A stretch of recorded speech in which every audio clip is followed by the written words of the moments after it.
নির্বাচনোত্তর যে সব তথ্য বেরিয়ে আসছে এবং নির্বাচনের দিনে ফলাফল সন্ধ্যা থেকে যখন ইলেকশন কমিশনের রিটার্নিং অফিসারের অফিসগুলোতে আসতে শুরু করলো, জাতীয় সম্প্রচার মাধ্যম টেলিভিশন রেডিও নানান মিডিয়াতে যেগুলো প্রচার শুরু হলো, সব জায়গা থেকে খবর আসছিল জামাত ইসলামী সহ 11 দলীয় নির্বাচনী ঐক্যের সাথে যারা যুক্ত ছিলেন একের পর এক সব আসনের নির্বাচনী ফলাফল জোয়ারের মতো আসছিল। মনে হচ্ছিল জনগণের আকাঙ্ক্ষা অনুযায়ী তারাই যেন আগামী দিনে সরকার গঠন করতে যাবে। একের পর এক আসন সংখ্যা বাড়ছিল।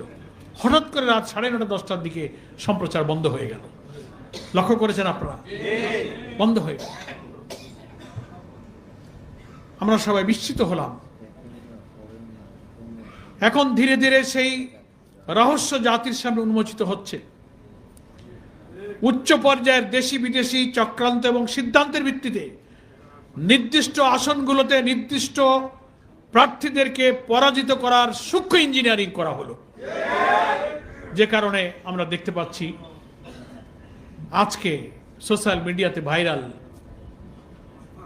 আমরাও জামাত ইসলামীর পক্ষ থেকে প্রেস কনফারেন্স করে এটা তীব্র প্রতিবাদ করেছি। সরকারের একজন সাবেক উপদেষ্টা, অন্তর্বর্তীকালীন সরকারের যিনি উপদেষ্টা ছিলেন সৈয়দ রিজওয়ানা হাসান, আমরা বলেছি, আমাদের নেতা বিরোধী দলীয় উপনেতা ডক্টর তাহের ভাই সাংবাদিক সম্মেলনে বক্তব্য রেখেছেন, আমরা ওখানে উপস্থিত ছিলাম, যে তিনি ইলেকশন ইঞ্জিনিয়ারিং এর অপরাধে যে অপরাধী তার একজন রাজ সাক্ষী হিসেবে নিজেকে জাতির সামনে তুলে ধরেছেন। তিনি বলেছেন সাংবাদিকের প্রশ্নের উত্তরে নারীর অধিকার, নারীর মর্যাদা যারা দিতে চায় না ওনারা ইসলামপন্থীদেরকে মিন করেছেন। সাংবাদিকরা বলছেন যে তারা তো এখন বিরোধী দলে এসে গেছে, ইসলামী শক্তিকে বুঝিয়েছেন। আবার তাকে জবাব দিয়েছে যে অন্তর্বর্তীকালীন সরকার যখন আমরা ছিলাম তখন কি এনারা আমাদের নারী নীতিকে পরিবর্তন করতে সক্ষম হয়েছে? তারা বলছে যে তাদের একটি অংশ তো এখন বিরোধী দলে এখন বড় শক্তি নিয়ে আসছে, বলে তা শক্তি নিয়ে আসলেও তারা প্রধান শক্তি বা মেইন স্ট্রিম পলিটিক্সে যাতে আসতে না পারে আমরা সেই ব্যবস্থা করেছি। শুনেছেন আপনারা? মূল ধারার অর্থাৎ সরকার গঠনের মেজরিটি আমরা আসন অর্জন করতে না পারি, তার জন্য তার বক্তব্যই সাক্ষ্য দিচ্ছে। তিনি বলছেন যে আমরা সেটা দেইনি, আমরা তাদেরকে থামিয়ে দিয়েছি। তাহলে এই কথা মিন করে যে তিনি এই ইলেকশন ইঞ্জিনিয়ারিং এর সাথে যুক্ত ছিলেন। তাই আমরা বলেছি যে আপনার সঙ্গে আর কারা কারা ছিল তাদের নাম জাতির সামনে আপনাকে প্রকাশ করতে হবে। এবং সরকারের বর্তমান যারা দায়িত্বে আছেন, অন্তর্বর্তীকালীন সরকার তো এখন দায়িত্বে নাই, এটা সরকার এখন কি করবেন? আমরা যে ইলেকশন ইঞ্জিনিয়ারিং কথা বলে আসছিলাম, আপনারাই হয় তদন্তে তাদেরকে বিচারের আওতায়, তদন্তের আওতায়, জিজ্ঞাসাবাদের আওতায় নিয়ে আসেন, না হলে একটা জুডিশিয়াল ইনকোয়ারি হোক যে এত বড় মানুষের গণ আকাঙ্ক্ষার নির্বাচন, পানির স্রোতের মতো জোয়ারের মতো মানুষ ভোটাররা ভোট কেন্দ্রে গিয়েছে, নিরিবিলি নিরাপদে উৎসবমুখর ভোট দিয়েছে।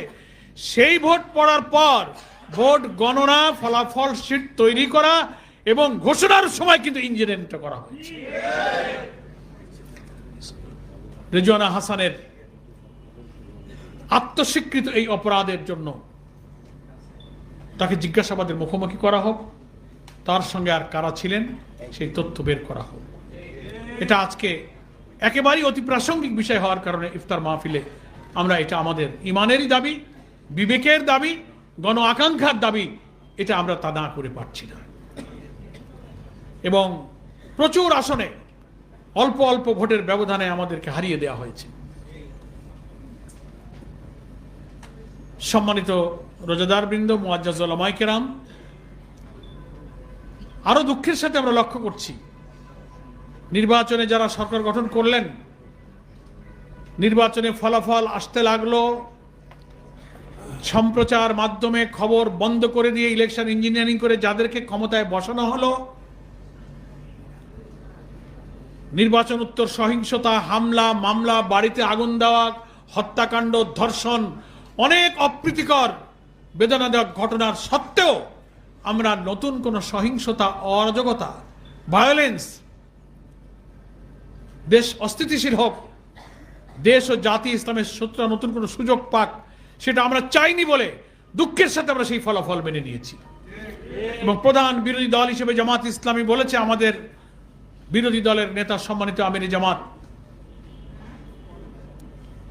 যে আমাদের প্রতিশ্রুতি অনুযায়ী আমরা জাতীয় সংসদে একটি গঠনমূলক বিরোধী দলের ভূমিকা পালন করব, দায়িত্বশীল বিরোধী দলের ভূমিকা আমরা পালন করব বলে আমরা কিন্তু কোনো হটকারিতা, সহিংসতা এবং রাজপথ গরম করে দেশকে অস্থিতিশীল করতে চাইনি। ফলে আমাদের এই সরলতা, সততা, আইনের প্রতি শ্রদ্ধাশীল, দেশকে স্থিতিশীল রাখার স্বার্থে আমাদের পরমত সহিষ্ণুতার এই নিয়মতান্ত্রিক ভূমিকাকে যদি আপনারা দুর্বলতা মনে করেন, তাহলে আমাদের অতীত থেকে কিন্তু শিক্ষা গ্রহণ করতে হবে। এ ব্যাপারে আমরা সরকারকে দেখতে পাচ্ছি, ক্ষমতায় গিয়েই তিনি জুলাই চার্টার, জুলাই সনদকে ভুলে গেলেন, দেখছেন না?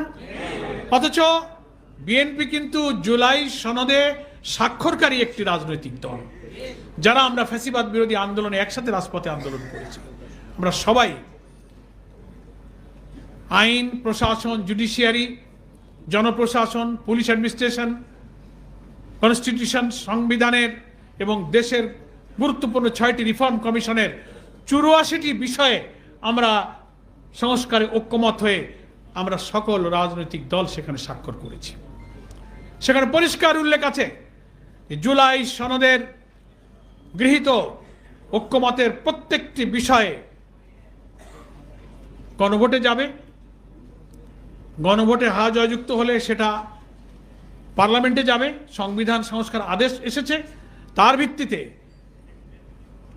সংবিধান সংস্কার পরিষদ নামে একটি পরিষদ প্রথম শপথ গ্রহণ করবে, তারপর জেনারেল অ্যাসেম্বলিতে মেম্বার অফ পার্লামেন্ট হিসেবে আরেকটা শপথ হবে। 2টা শপথ করে প্রথম সংবিধান সংস্কার পরিষদের দায়িত্ব পালন করে এমপিরা তাদের দায়িত্ব শেষ করবেন, জুলাই সনদের আইনি ভিত্তি হবে এবং সংবিধানের তফসিলে সংবিধানের অংশ হিসেবে সেটা অনুমোদিত হবে। তার ভিত্তিতে ঐক্যমত্য হওয়া সংস্কারের বিষয়গুলো গৃহীত হলে সেখানে যে সমস্ত সংস্কার প্রস্তাব আছে, কর্তৃত্ববাদী শাসন থেকে দেশকে বাঁচানোর জন্য, প্রধানমন্ত্রী পরপর 2বারের বেশি ক্ষমতায় থাকবে না, দুর্নীতি দূর করার জন্য, রাষ্ট্রপতি প্রাইম মিনিস্টারের ক্ষমতার ভারসাম্য আনার জন্য, দ্বিকক্ষ বিশিষ্ট পার্লামেন্ট, বিরোধী দলের ডেপুটি স্পিকার, পার্লামেন্টারি স্ট্যান্ডিং কমিটিতে বিরোধী দলের সদস্য, সাংবিধানিক পদগুলোতে নিয়োগের জন্য প্রধানমন্ত্রীর মতামত এবং রাষ্ট্রপতির মতামত থেকে গুরুত্বপূর্ণ মনে না করে সেখানে সরকারি দল, বিরোধী দল এবং বিভিন্ন জুডিশিয়ারি নানান জায়গা থেকে নিয়ে একটা সেপারেট অ্যাপয়েন্টিং অথরিটি হবে। এই সব সংস্কারের কার্যক্রম এই জুলাই সনদ অনুমোদিত হওয়ার সাথেই বাস্তবায়ন করতে হবে। অথচ দুঃখের সাথে দেখা যাচ্ছে বিএনপি এবং অনেক নেতা মন্ত্রীরা বলা শুরু করেছেন যে জুলাই সনদ মানতে আমরা এখন আর বাধ্য নই। তার অর্থ হচ্ছে সংখ্যাগরিষ্ঠতার জোরে বিপুল ভোটে যে হায় জয়যুক্ত হলো গণভোটে, জনগণের এই রায়কে তারা অস্বীকার করতে চান। অথচ জুলাই চার্টারে যেসব অঙ্গীকার নামে আমরা সই করেছি সেখানে পরিষ্কার বলা আছে যে স্বাক্ষরকারী দলগুলো জুলাই সনদে গৃহীত ঐক্যমতের বিষয়গুলো সম্পূর্ণরূপে তারা বাস্তবায়ন করবেন এবং এইটার ব্যাপারে আদালতের শরণাপন্ন হয়ে এখানে বাধাগ্রস্ত করার কোনো প্রচেষ্টা তারা চালাবেন না। সেটাও লক্ষ্য করছি সরকারি দলের ইঙ্গিতে বিভিন্ন ব্যক্তিকে দিয়ে হাইকোর্টে রিট করানো হয়েছে। জুলাই সনদের বৈধতা, সংবিধান সংস্কার পরিষদের বৈধতা, শপথ গ্রহণের বৈধতা, নানান কথা বলা হয়েছে। বলে সংবিধান সংস্কার পরিষদের শপথের বিধান তো সংবিধানে নাই। আরে বাবা, আপনি এখন আবার সেই সংবিধানের অজুহাত তুললেন। তো সংবিধানই যদি আপনি ওইটা মানেন, তাহলে তো এখন প্রধানমন্ত্রী শেখ হাসিনারই মানতে হয়। এই ইলেকশনও তো সংবিধানে ছিল না, ইন্টারিম গভর্নমেন্টও সংবিধানে ছিল না।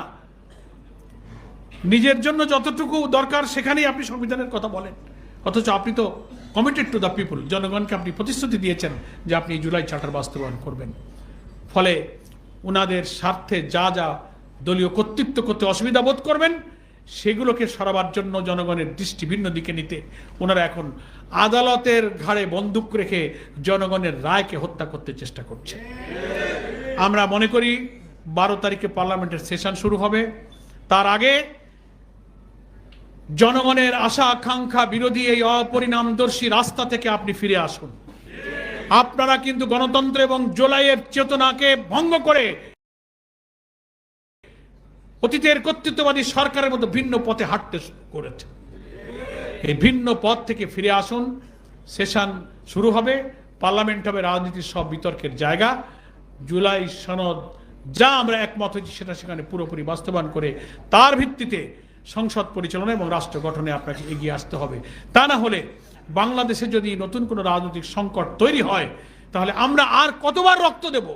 সহস্র মানুষের জীবনের বিনিময়ে আমরা জুলাইয়ের মধ্য দিয়ে আমরা এই রাজনৈতিক পরিবর্তন পেয়েছি। হ্যাঁ, তবে যদি আপনি এদেশের এই বিপ্লবী তরুণ সমাজকে সেই দিকে ঠেলে দেন, প্রয়োজন হলে তরুণ সমাজ সেদিকে যেতে বাধ্য হবে। এটা আপনাকে মনে রাখতে হবে। ক্ষমতা আসলেই অতীত থেকে শিক্ষা নিতে হয়। দাম্ভিকতা, আত্মহমিকা, কেউ আমাকে নামাতে পারবে না, আমি যা বলবো তাই শুনতে হবে, এই কথার কি পরিণতি? আপনারা 5ই আগস্টের দিকে তাকিয়ে তার থেকে শিক্ষা গ্রহণ করুন। জনগণের ইচ্ছার বিরুদ্ধে গেলে সময় লাগবে, অনেক রক্তক্ষয় হবে, কিন্তু কেউ টিকে থাকতে পারবে না। তাই আমি আজকের এই ওলামা মাশায়েখদের ইফতার মাহফিল উপলক্ষে দেশের বিদ্যমান পরিস্থিতি সম্পর্কে প্রসঙ্গটুকু শেষ করে দেশের সম্মানিত বরেণ্য ওলামায়ে কেরাম, ইমাম, খতিব, ওয়ায়েজ হিসেবে যারা আজকের এই মাহফিলে উপস্থিত আছেন, তাদের জন্য একটা দুইটা কথা 2-1 মিনিটে একটু বলতে